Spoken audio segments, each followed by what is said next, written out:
देश की ताकत तीनों है महान, जवान, किसान और जनता महान। मेहुल चौकसी केस में बड़ा खुलासा, ईडी का दावा, बेटे रोहन चौकसी भी मनी लॉन्ड्रिंग में शामिल। भगोड़े हीरा कारोबारी मेहुल चौकसी के खिलाफ चल रहे मनी लॉन्ड्रिंग मामले में प्रवर्तन निदेशालय ने पहली बार एक बड़ा और चौंकाने वाला दावा किया है। ईडी के मुताबिक इस केस में मेहुल चौकसी का बेटा रोहन चौकसी भी मनी लॉन्ड्रिंग में शामिल था। ईडी का कहना है कि उनके पास ऐसे सबूत हैं जो रोहन चौकसी की भूमिका की ओर इशारा करते हैं। यह दावा दिल्ली में फॉरफिडेड प्रॉपर्टी के अपीलेट ट्रिब्यूनल के सामने किया गया है। मामला मुंबई में स्थित एक प्रॉपर्टी से जुड़ा है जिसे ईडी ने साल 2018 में अटैच किया था।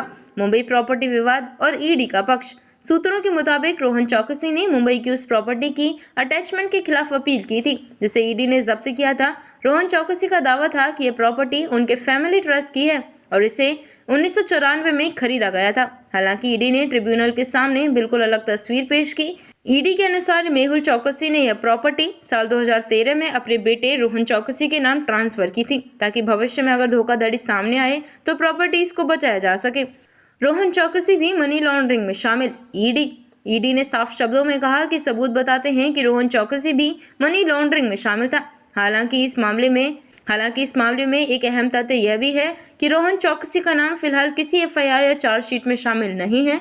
भारत से फरार मेहुल चौकसी और एक्स्ट्रेडिशन की कोशिश है। गैर मतलब है कि मेहुल चौकसी 2017 में भारत छोड़कर फरार हो गया था। उस पर पंजाब नेशनल बैंक और हजारों करोड़ रुपए का नुकसान पहुंचाने का आरोप है।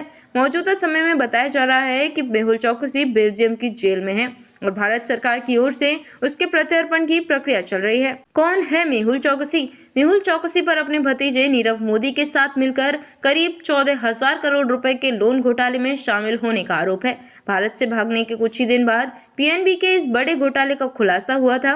भारत से फरार होने के बाद मेहुल चौकसी ने एंटीगुआ और बारबुडा की नागरिकता ले ली थी। उसे आधिकारिक तौर पर भगोड़ा घोषित किया जा चुका है। गीतांजलि ग्रुप और चौकसी का साम्राज्य। करीब 65 वर्षीय मेहुल चौकसी गीतांजलि ग्रुप का मालिक रहा है और एक समय वह इंटरनेशनल हीरा कारोबारी माना जाता था। उसका कारोबार भारत, अमेरिका, मिडिल ईस्ट और साउथ ईस्ट एशिया तक फैला हुआ था। अब ईडी के ताज़ा दावे के बाद मेहुल चौकसी के परिवार की भूमिका भी जांच के दायरे में आ गई है, जिससे यह मामला और ज्यादा गंभीर और सनसनीखेज हो गया है। देखते रहिए changing future TV. Like, share और सब्सक्राइब करना ना भूलें देश, दुनिया और भविष्य की सबसे बड़ी खबरों के लिए।